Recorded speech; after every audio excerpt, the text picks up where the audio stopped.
2026년 5월 9일부터 아파트 세금이 수억 원 더 빠져나갈 수도 있습니다. 과장이 아닙니다. 5월 9일과 5월 10일 단 하루 차이로 양도세가 2억 원에서 4억 원 이상 달라지는 사람들이 지금 서울에만 수만 명입니다. 지금 강남 아파트 매물이 역대 최고 수준으로 쏟아지고 있는데 정작 거래는 거의 안 되고 있습니다. 파는 사람은 급한데 사는 사람은 없는 시장, 가격이 아직 바닥이 아니라는 뜻입니다. 이재명 대통령은 지난 2월 3일 국무회의에서 이렇게 못 박았습니다. 5월 9일 변하지 않습니다. 이 한마디가 부동산 시장 전체를 뒤흔들고 있습니다. 오늘 영상에서는 5월 9일 양도세 중과 유예가 끝나면 정확히 무슨 일이 벌어지는지, 지금 매물을 던지는 사람과 버티는 사람의 자산이 연말에 얼마나 벌어지는지, 그리고 정부가 부동산에서 뺀 돈을 어디로 보내려고 하는지까지 전부 다 뜯어봅니다. 이 영상 하나로 5월 9일 이후의 판이 어떻게 바뀌는지 다 보여드리겠습니다. 먼저 지금 일어나고 있는 일부터 보겠습니다. 이재명 대통령은 1월 25일 자신의 사회관계망 서비스에 글을 올렸습니다. 내용을 요약하면 이렇습니다. 부동산 불로소득 공화국에서 탈출해야 한다. 부동산에 묶인 돈이 기업과 주식시장으로 가야 한다. 양도세 중과 유예 연장은 없다. 그리고 2월 3일 국무회의에서 한 번 더 못 박았습니다. 5월 9일은 변하지 않는다. 왜 이게 중요하냐면 지금까지 양도세 중과 유예는 4번이나 연장됐거든요. 2022년 5월 10일 윤석열 정부 출범과 함께 시작된 유예 조치가 계속 기한을 늘려왔습니다. 시장에서는 이번에도 연장하겠지 하는 기대가 있었습니다. 양치기 소년 효과라고 부르는 현상이죠. 그런데 이번에는 다릅니다. 대통령이 직접 나서서 2차례나 공개적으로 선언했습니다. 외교적 수사가 아니라 국무회의 석상에서 못 박은 겁니다. 이건 경제학에서 말하는 신뢰할 수 있는 위협에 해당합니다. 번복하면 정치적 비용이 너무 크기 때문에 실행할 수밖에 없는 상태가 된 거죠. 시장은 즉각 반응했습니다. 1월 23일부터 2월 3일까지 불과 열흘 사이에 서울 아파트 매물이 5만 6천 건에서 5만 7,800건으로 늘었는데 이건 평균 수치이고 진짜 충격적인 건 지역별 데이터입니다. 송파구 매물이 15.4% 증가했고 서초구 13.6%, 강남구 13.3%, 성동구 10.3%가 늘었습니다. 소위 똘똘한 한 채라고 불리는 핵심 입지에서 매물이 폭발적으로 쏟아지고 있다는 겁니다. 2월 현재 서울 아파트 전체 매물은 8만 2천 건을 돌파했습니다. 역대 최고 수준의 매물 적체입니다. 김윤덕 국토교통부 장관은 이걸 두고 강남 3구 매물이 10%대 증가한 것은 부동산 시장 정상화의 첫 신호라고 했습니다. 여기서 우리가 놓치면 안 되는 게 있습니다. 매물이 늘었다는 건 팔고 싶은 사람이 늘었다는 뜻이지 실제로 거래가 늘었다는 뜻이 아닙니다. 공인중개사들 말을 들어보면 호가를 몇 척씩 내리는 게 아니라 2천만 원, 3천만 원씩 살짝 낮추면서 눈치를 보는 상황이라고 합니다. 매도자는 급하지만 아직 체감 가격까지 내리지 못하고 있고 매수자는 더 떨어질 거라며 관망하고 있습니다. 이 간극이 좁혀지지 않는 한 거래는 실종 상태가 지속될 수밖에 없습니다. 실제로 급매가 나오기 시작한 단지도 있습니다. 강남 개포동 레미안 포레스트의 경우 직전 거래가보다 2억 원 낮은 34억의 매물이 나왔고 송파 헬리오시티는 기존 24억 5천에서 23억 5천으로 1억을 낮춘 매물이 등장했습니다. 아직은 소수지만 이게 3월과 4월로 갈수록 늘어날 수 있습니다. 그런데 여기서 많은 분들이 치명적인 착각을 하고 있습니다. 5월 9일까지 계약만 하면 되는 거 아니야? 아닙니다. 이게 가장 위험한 오해입니다. 양도세 중과 배제의 기준일은 계약일이 아닙니다. 양도일, 그러니까 장음 청산일 또는 등기 접수일 중 빠른 날이 기준입니다. 쉽게 말해서 5월 9일까지 계약서에 도장만 찍는 게 아니라 장음까지 다 치르고 등기까지 넘겨야 한다는 뜻입니다. 그러면 현실적으로 시간이 얼마나 남은 걸까요? 부동산 거래에서 계약부터 잔금까지 통상 2달에서 석 달이 걸립니다. 매수자를 찾고 대출 심사를 받고 장음일을 잡고 등기를 이전하는 데까지의 물리적인 시간입니다. 오늘이 2월 6일이니까 5월 9일까지 약 92일, 석 달이 조금 안 됩니다. 지금 당장 매수자를 찾아서 이번 주 안에 계약하지 않으면 5월 장음을 맞추기 어려울 수 있다는 계산이 나옵니다. 정부도 이 점을 알고 있기 때문에 보완책을 내놨습니다. 5월 9일까지 매매 계약을 체결한 경우 강남 3구와 용산은 계약일로부터 3개월 이내, 그 외 지역은 6개월 이내에 장음을 치르고 등기를 마치면 유예 혜택을 적용해 주겠다는 겁니다. 얼핏 들으면 괜찮아 보이죠? 하지만 여기에도 함정이 있습니다. 이 보완책은 매수자가 확보된 상태에서만 의미가 있습니다. 지금처럼 거래가 실종된 시장에서 5월 9일 전에 매수자를 찾는 것 자체가 문제라는 겁니다. 특히 강남 3구의 경우 서울 아파트 평균 가격이 15억을 넘어선 상황에서 대출 규제가 걸려 있습니다. 국회 국토위 박수민 의원이 지적한 바에 따르면 C가 20억 원짜리 아파트를 사려면 대출은 4억 원밖에 안 나옵니다. 나머지 16억 원은 순수 현금으로 마련해야 합니다. 이 말은 현금 부자가 아니면 강남 아파트를 살 수 없다는 뜻이고 매수 풀 자체가 극도로 제한되어 있다는 뜻입니다. 결국 이렇게 됩니다. 다주택자는 팔고 싶은데 살 사람이 없고 무주택자는 사고 싶어도 대출이 안 나오고 현금 부자는 더 떨어질 거라며 기다리고 있습니다. 매도자에게 탈출구가 점점 좁아지고 있는 겁니다. 이제 진짜 핵심으로 들어갑니다. 5월 9일이 지나면 세금이 정확히 얼마나 달라지는지 숫자로 보겠습니다. 양도세 중과라는 게 뭔지부터 짚겠습니다. 원래 아파트를 팔아서 이익이 생기면 양도소득세를 냅니다. 기본 세율은 이익 규모에 따라 6%에서 45%까지 누진 적용됩니다. 그런데 다주택자가 조정 대상 지역에 있는 집을 팔 때는 여기에 추가 세율이 붙습니다. 이 주택자는 기본 세율에 20%포인트가 추가되고 3주택 이상은 30%포인트가 추가됩니다. 지방세까지 포함한 최고 세율이 75%에 육박하게 되면서 실제 손에 쥐는 돈의 앞자리가 바뀌게 됩니다. 지금은 이 중과세가 유예되어 있기 때문에 다주택자도 기본 세율만 내고 있습니다. 하지만 5월 10일부터는 중과세가 다시 살아납니다. 구체적으로 계산해 보겠습니다. 어떤 분이 15억에 산 아파트를 30억에 판다고 가정합니다. 양도차익이 15억 원입니다. 먼저 5월 9일까지 팔면 일반 과세가 적용됩니다. 장기 보유 특별 공제와 기본 공제를 빼고 계산하면 세금이 약 6억 원 정도 나옵니다. 이것도 적은 돈은 아니죠. 하지만 같은 아파트를 하루 뒤인 5월 10일에 팔면 어떻게 될까요? 중과세 폭탄이 터집니다. 이 주택자의 경우 세율이 20%포인트 뛰고 장기 보유 혜택이 사라지면서 세금이 약 10억 원으로 뜁니다. 앉은 자리에서 세금만 4억 원을 더 내야 합니다. 만약 3주택 이상 다주택자라면 상황은 더 심각합니다. 세금이 약 11억 원까지 치솟습니다. 단 하루 차이로 내가 낼 세금이 2억 원에서 최대 4억 원 가까이 달라집니다. 지금 다주택자들이 가격을 3억, 4억씩 깎아서라도 급하게 매물을 던지는 이유. 이제 숫자로 보이시나요? 더 무서운 게 있습니다. 중과세가 적용되면 장기보유 특별공제가 배제됩니다. 이게 뭐냐면 집을 오래 보유할수록 양도차익에서 일정 비율을 깎아주는 제도입니다. 3년 이상 보유하면 10%부터 시작해서 10년 이상이면 30%, 15년 이상이면 최대 80%까지 공제받을 수 있습니다. 이걸 못 받게 되는 겁니다. 예를 들어 10년 전에 8억 2천만 원에 산 아파트를 지금 24억 원에 판다고 가정해 보겠습니다. 양도차익은 약 15억 8천만 원입니다. 유예 기간 안에 매도하면 장기 보유 특별 공제를 적용받아 과세 대상이 줄어들면서 세금이 약 5억 원대 수준으로 낮아질 수 있습니다. 하지만 유예 기간 이후에 팔게 되면 공제가 사라지고 중과세율이 적용되면서 세금이 약 10억 원 수준까지 크게 늘어날 수 있습니다. 같은 집이라도 매도 시점에 따라 수억 원 단위로 세금이 달라질 수 있다는 뜻입니다. 이 숫자를 보면 왜 지금 강남에서 매물이 쏟아지는지 이해가 되실 겁니다.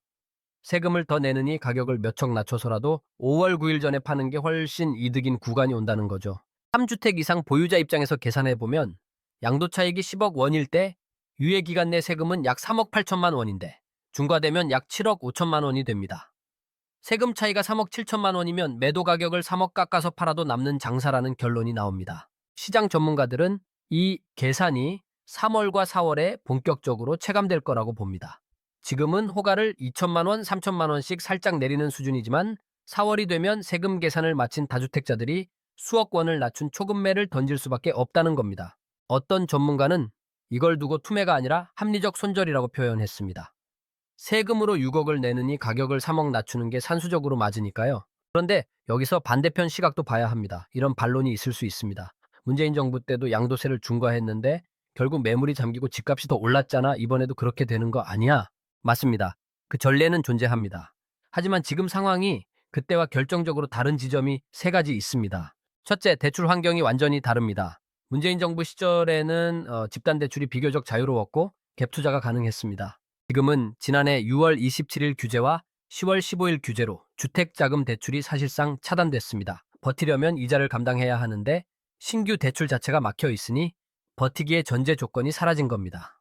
둘째, 보유세 인상이 예고되어 있습니다. 정부는 올해 7월 세제 개편안에서 공시가격 현실화와 보유세 강화 방안을 발표할 예정입니다. 양도세 중과에 더해서 보유세까지 올라가면 다주택자의 보유 비용이 이중으로 늘어납니다. 지금 안 팔고 버티면 매달 나가는 비용이 점점 커지는 구조입니다. 셋째, 이건 가장 중요한 차이인데요. 이번 정부는 부동산을 단순히 잡으려는 게 아니라 부동산에서 빠진 돈이 갈 곳을 만들어 놨다는 겁니다. 이재명 대통령은 취임 이후 일관되게 한 가지 메시지를 반복하고 있습니다. 부동산에 묶인 돈이 기업으로 가야 합니다. 이건 단순한 수사가 아닙니다. 실제로 정책의 양쪽에서 동시에 움직이고 있습니다. 한쪽에서는 부동산의 문을 닫고 있습니다. 양도세 중과 유예 종료, 토지 거래 허가 구역 유지, 대출 규제 강화, 보유세 인상 예고, 부동산에 돈을 묶어두는 것이 점점 불리해지는 구조를 만들고 있습니다. 다른 한쪽에서는 주식시장의 문을 활짝 열고 있습니다. 상법 개정을 통한 주주 충실 의무 확대, 감사위원 쌈 퍼센트 룰 도입, 밸류업 프로그램으로 기업 가치를 높이는 정책들을 밀어붙이고 있습니다. 코리아 디스카운트, 그러니까 한국 주식이 실제 가치보다 싸게 거래되는 현상을 해소하겠다는 겁니다. 그리고 결과가 이미 나오기 시작했습니다. 2026년 1월 22일 코스피가 장중 5019포인트를 기록했습니다. 코스피 5천은 이재명 대통령의 핵심 공약 중 하나였는데 취임 8개월 만에 달성된 겁니다. 이재명 대통령 본인도 상당히 의미 있는 행보를 보여줬습니다. 취임 직후 개인 자산으로 코덱스 200 상장 지수펀드에 투자했는데 수익률이 103.27%를 기록했습니다. 원금이 2배가 넘은 겁니다. 이건 단순한 재테크 이야기가 아닙니다. 대통령이 자기 돈을 한국 주식시장에 넣고 100% 이상 수익을 냈다는 건 부동산이 아니라 주식시장에 돈을 넣으라는 가장 강력한 신호입니다. 경제학적으로 보면 지금 정부가 하고 있는 건 자산 대이동입니다. 한국 가계 자산의 약 65%가 부동산에 묶여 있고 금융자산 비중은 선진국 평균의 절반 수준입니다. 정부는 이 비율을 근본적으로 바꾸려고 하는 겁니다. 쉽게 비유하면 이렇습니다. 지금까지 한국 경제는 거대한 저수지에 물을 가둬놓고 있었습니다. 부동산이라는 저수지요. 이 물이 기업이라는 농경지로 흘러가야 경제가 성장하는데 댐이 너무 높아서 물이 안 빠졌던 거죠. 정부가 지금 하는 건 이 댐을 허무는 겁니다. 양도세 중과가 댐을 허무는 도구이고 주식시장 부양이 물이 흘러갈 수로를 만드는 작업입니다. 하지만 이 비유에는 한계가 있습니다. 저수지에서 물이 빠지면 저수지 주변에 살던 사람들은 어떻게 되느냐는 거죠. 부동산 가격이 빠지면 그 집에 전 재산이 묶여있는 사람들의 자산이 줄어듭니다. 정부의 정책이 거시적으로 옳더라도 개인 입장에서는 자산 가치가 쪼그라드는 경험을 하게 된다는 겁니다. 그래서 지금 시장에서는 국민 인식 변화도 눈에 띄게 나타나고 있습니다. 최근 조사에서 부동산 투자 선호도가 1위에서 2위로 떨어졌습니다. 부동산 불패 신화가 깨지기 시작한 겁니다. 이건 단순한 여론 변화가 아니라 자금 흐름의 방향이 바뀌고 있다는 뜻입니다. 자, 그러면 이제 가장 현실적인 질문을 해보겠습니다. 지금 2채 이상 가진 사람이 버티면 어떻게 되고 파는 사람은 어떻게 되는지, 연말 시점에서 자산이 얼마나 차이 나는지 시뮬레이션을 해보겠습니다. 시뮬레이션을 하나 돌려보겠습니다. 가상의 인물, 김 과장이 있습니다. 2016년에 8억, 2천만 원 주고 산 강남 아파트, 2019년에 9억 원 주고 산 마포 아파트, 이렇게 2채를 가지고 있습니다. 지금 시세 볼까요? 강남은 24억 원, 마포는 16억 원. 2채 합쳐 자산만 40억 원입니다. 누가 봐도 성공한 인생, 부자, 김 과장님입니다. 그런데 5월 9일 이 날짜 하나로 김 과장님의 계좌가 어떻게 박살나거나 살아남는지 계산해 드리겠습니다. 5월 10일이 지났고 규제지역 이 주택자 중과세가 부활했습니다. 이때 피치 못할 사정으로 가장 비싼 강남 아파트를 판다고 가정해 봅시다. 시세 24억 원, 산 가격 8억 2천만 원, 양도 차익이 무려 15억 8천만 원입니다. 와, 16억 원 가까이 벌었네? 싶으시죠? 천만에요. 중과세율이 적용되면 지방세를 포함한 실효세율이 60%대로 치솟습니다.